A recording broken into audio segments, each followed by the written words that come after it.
For those of you that don't know, I'm a tower climber. I climb cell phone towers and install the cellular equipment that allows you to keep scrolling. And I'm currently in 5G training. And I was already concerned about this technology before getting in there and actually learning some of the science about it. So let me give you some of the science about it. The radio frequency that our towers currently emit is non-ionizing radiation with a long footprint over the ground, so it's able to dissipate and spread out. Right? It's currently being broadcast anywhere from like 1.5 to 2.5, 2.8 megahertz. Right? Up close, if you take radio frequency close, it superheats the water molecules in your brain, eyes, and testicles. Right? So it's a very real thing. You could render yourself sterile or with a splitting headache for days, or I cooked the top of my skull and left me useless for the rest of the day.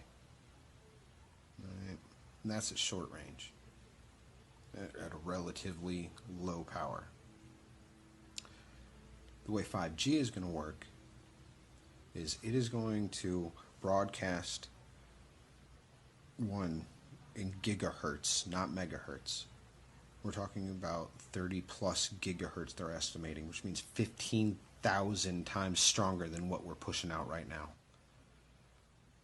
And it's going to actually go at a much steeper peak. It's going to almost be broadcast straight at the ground to hit more receivers that are then going to transmit it outwards. Right?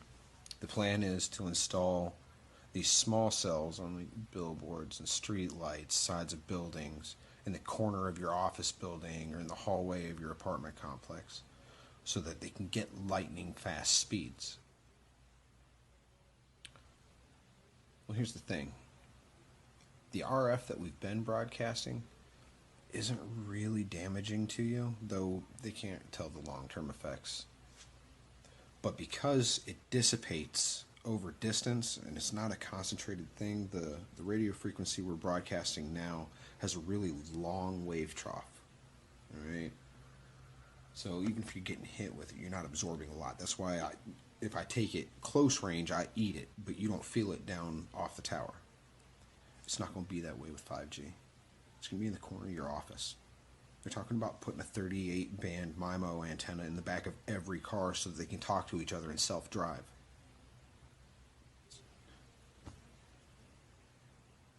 Now, the 5G, its waveform is much tighter, where 4G, 3G, and 2G have fairly long wave troughs so that we can reach distances and have a greater footprint coming off the tower.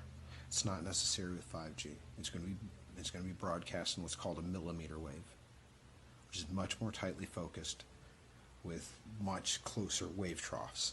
So when it does hit, you just get blasted. And it's not miles away, hundreds of feet up on a tower anymore. It's in the corner of your office. Which means that this millimeter wave is going to be able to directly affect the cellular membranes, the bonds that hold your cells together. It's going to be in your face. It's going to be behind the back seat where your car seats are. So, I mean, not to mention what it's going to do to your brain and your eyes and your testicles or ovaries just from the superheating that radio frequency will do at a close range.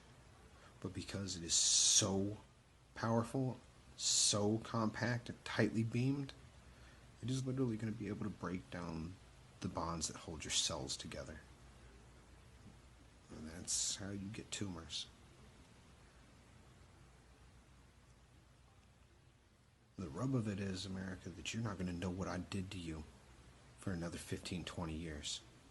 And by then it's going to be too fucking late. It already is. They've got trillions tied up in this 5G push. People are screaming for faster phones. Everybody wants to be able to scroll at the speed of light. There's no stopping it. What am I going to do, right? This is my job.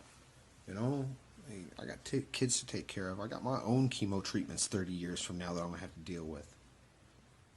So yeah, I'm going to install it. But America, I'll tell you what, I